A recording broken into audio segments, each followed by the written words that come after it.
Bonjour à toutes et à tous, j'espère que tout le monde va bien.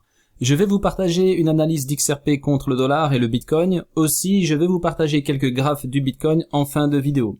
Bon, comme vous pouvez le voir sur mon écran, il va y avoir des nouvelles importantes chez Ripple pendant 2 jours. Et n'oublions pas l'arrivée des Spark en décembre. Dans cette vidéo, je vais me pencher uniquement sur le côté technique. Vous allez comprendre rapidement quels sont les enjeux de cet actif pour ce 4e trimestre. On va dire que ça passe ou ça casse. Allez, je commence avec XRP contre le dollar en daily. Canal baissier. On vient chercher la Kijun, on brise le canal avec une tentative de passer à travers l'aspirateur. Les acheteurs ont échoué. Pullback sur le haut du canal et doucement mais sûrement, on brise cette résistance. Donc c'était vraiment très important de la briser, c'est fait. Maintenant, il faut clôturer à l'intérieur du Kumo. Donc, le cours n'a pas encore intégré le Kumo et c'est la raison pour laquelle il faut rester méfiant car nous avons plusieurs freins qui empêchent la validation de cette figure. Oui, je parle bien évidemment de l'épaule tête-épaule en formation que vous pouvez mieux apercevoir si j'enlève, alors, le chandelier japonais. Regardez, on a une épaule, on a une tête et enfin notre deuxième épaule. Alors, regardez, avant que je réinsère le chandelier japonais, la lag and span bloque pile poil contre le haut du canal. Vous pouvez vérifier chez vous, on est vraiment pile poil contre cet obstacle et il faut absolument libérer la lag and span pour aller chercher ne fût-ce que la Kijun. Donc par rapport à la lag and span. Donc l'objectif ici, si on intègre le Kumo, c'est bien évidemment la SSB. L'objectif de cette figure, c'est 28 cents. J'en reparlerai plus tard. En cas d'échec, imaginons on a un faux break, ici on repasse en dessous. On peut facilement alors du coup retester une fois de plus le haut du canal baissier. Donc et après ensuite voir dans quel contexte nous serons à ce moment-là. Donc en cas d'échec, bien évidemment, on peut descendre encore une fois jusque 24 cents, mais pour l'instant, en tout cas, on va pas envisager cela. J'attire aussi votre attention sur la SSB, je l'avais tweeté plusieurs fois ici, la SSB, j'avais expliqué quand on avait rebondi dessus qu'il ne fallait pas qu'on passe en dessous, il ne fallait pas qu'on clôture surtout en dessous. Regardez le piège ici comme c'est magnifique. On vient tester la SSB, regardez ici, une deuxième fois, une troisième fois, 4 fois, 5 fois, ensuite on clôture et c'est là qu'on forme notre canal baissier et boum, ça c'est des prix, vous voyez c'est les pros vraiment qui rentrent sur ces prix là.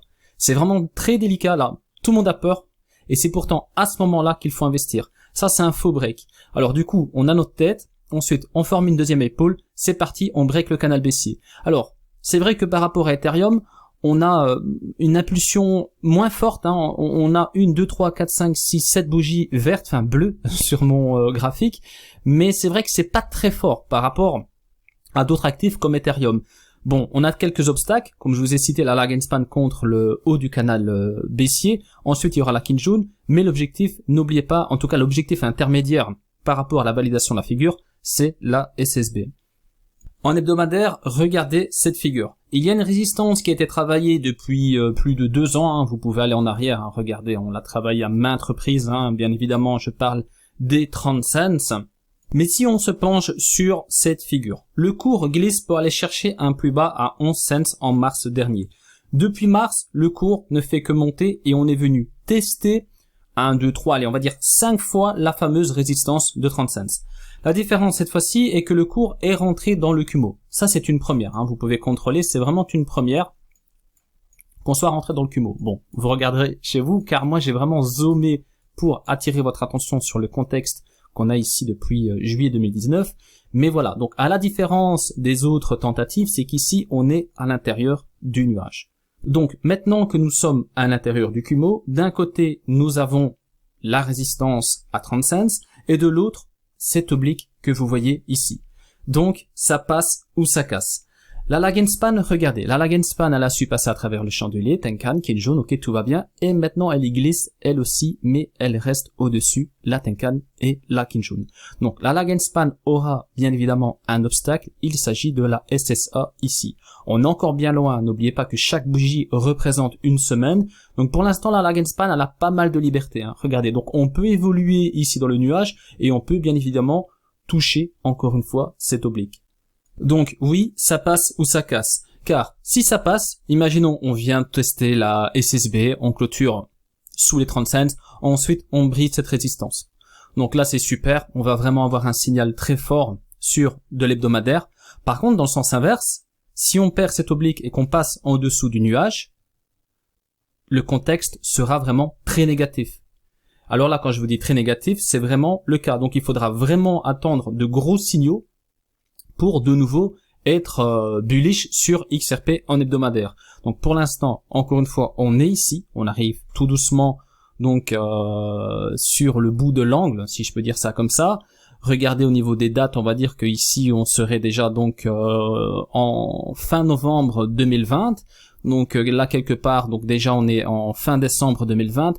Donc voilà, ça doit se bouger. Ça doit se bouger, surtout qu'au niveau fondamental, il va y avoir justement des mouvements. D'accord? Donc tout cela est à suivre de très près si vous avez des actifs, des XRP dans vos bagues.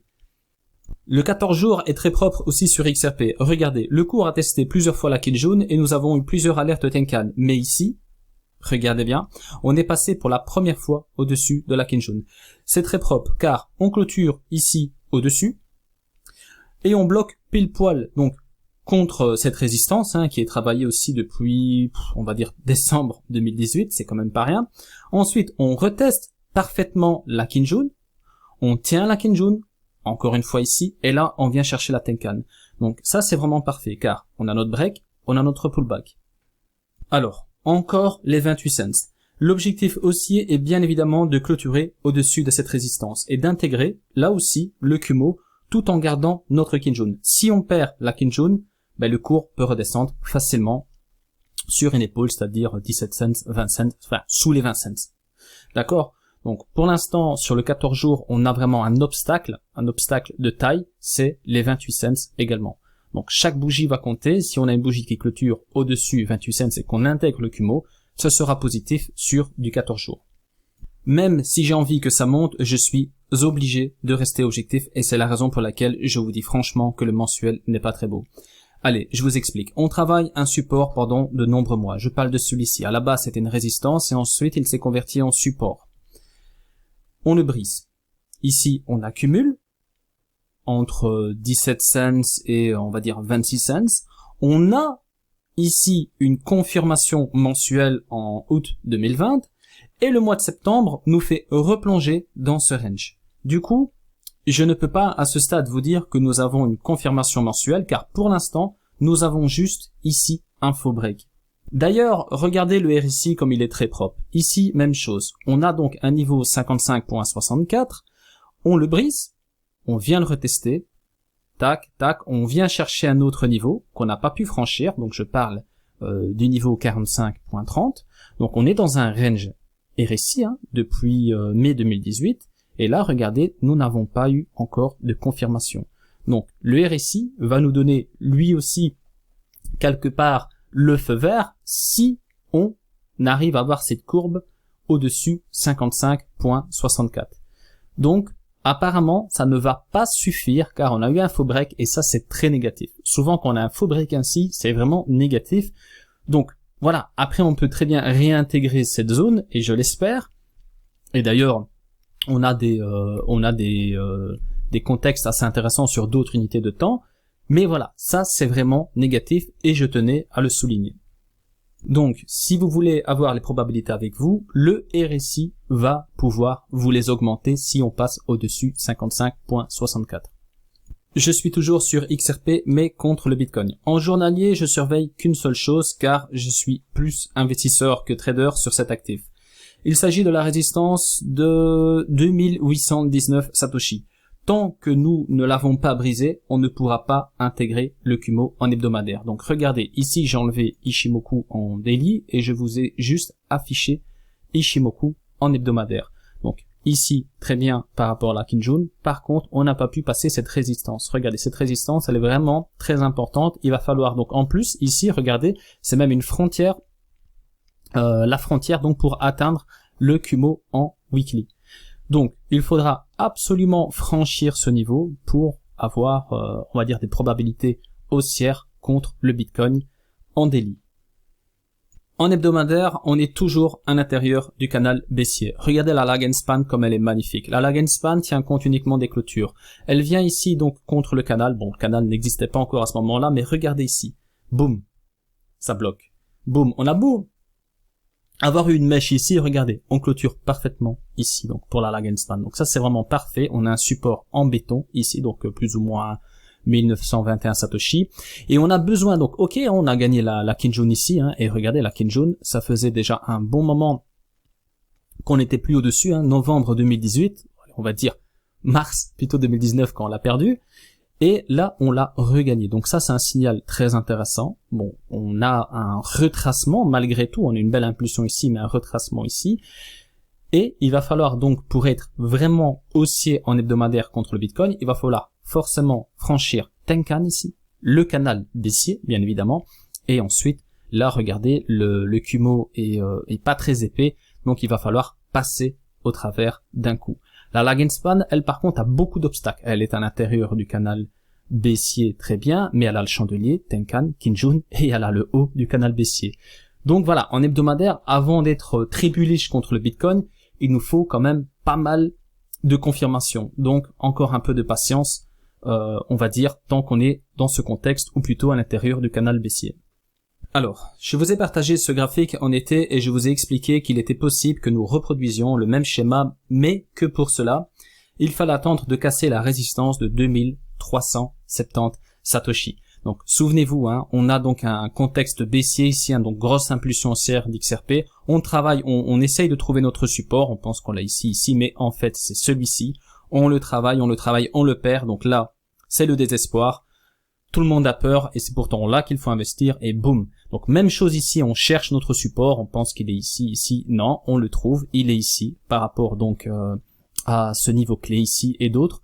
Alors on le travaille, même chose, bam, c'est parti, on le pète, désespoir. Donc ça, on peut pas dire le contraire. En mars ou plutôt ici en juin, c'était le meilleur moment pour investir.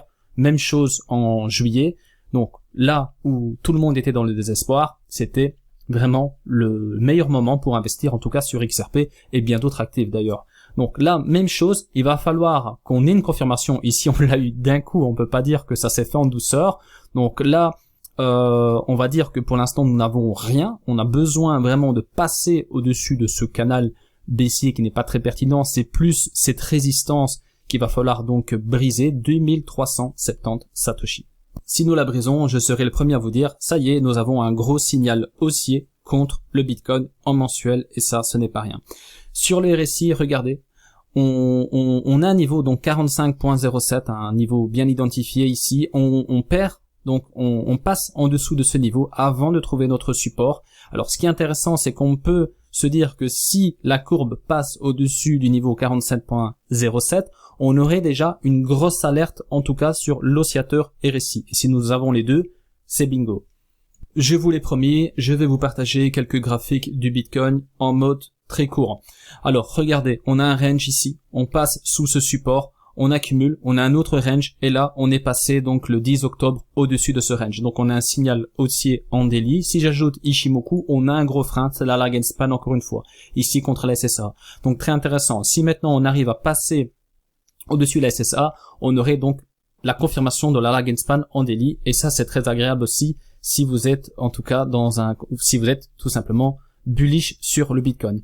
Donc, regardez, c'est vraiment très propre ici, comment ça s'est fait.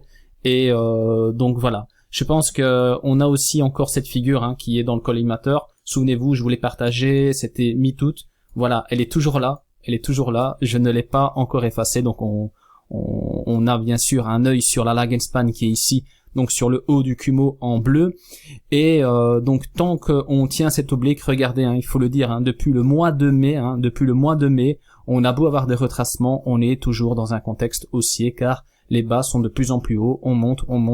Donc on peut très bien avoir un retracement du Bitcoin par exemple encore jusque 10 400 $. Tant qu'on ne passera pas sous cette oblique, tant qu'on ne brisera pas tous ces niveaux, on restera dans un contexte haussier avec beaucoup de volatilité, je vous l'accorde. Nous avons aussi le 14 jours dans le collimateur qui est très pertinent, souvenez-vous, on a un break ici, on ne passe pas car la Lagenspan ne donne pas son accord, ensuite on a un double bottom, c'est vraiment exclusif sur le 14 jours, on n'a pas ça sur d'autres unités de temps. On a vraiment donc un Kumo ici en rouge qui nous a vraiment servi de moule hein, pour le chandelier du Bitcoin. Regardez, on touche ici, on touche encore ici. Là, on a des tentatives acheteuses, mais regardez, on clôture à chaque fois parfaitement sous la SSB. C'est vraiment très pertinent. On a un rejet ici, on perd la Tenkan, on la récupère et regardez, on est sur l'extrémité droite du Kumo. Donc tout doucement, on va arriver donc sur la fin, on va devoir prendre une décision. La lag and span pour elle c'est ok, regardez, elle a toute la liberté pour pouvoir s'envoler, mais le chandelier est toujours bloqué à l'intérieur du Kumo. Donc à ce stade, on est toujours dans la prudence forcément, car un retracement est tout à fait possible ici jusque la SSA. Regardez comme on est très bas. Il y en a beaucoup qui parlent de combler un gap. Ah ben voilà, regardez, si on vient chercher le bas ici du nuage, ça sera chose faite. Donc surveillez très attentivement aussi le 14 jours, chaque bougie compte. Merci à toutes et à tous pour votre attention. J'espère que la vidéo vous a plu et si c'est le cas, n'hésitez pas de me laisser un petit pouce bleu qui fait toujours plaisir. Au passage, abonnez-vous à ma chaîne. Je vous invite également à faire un petit tour sur le site de XSL Labs. À très bientôt. Prenez soin de vous.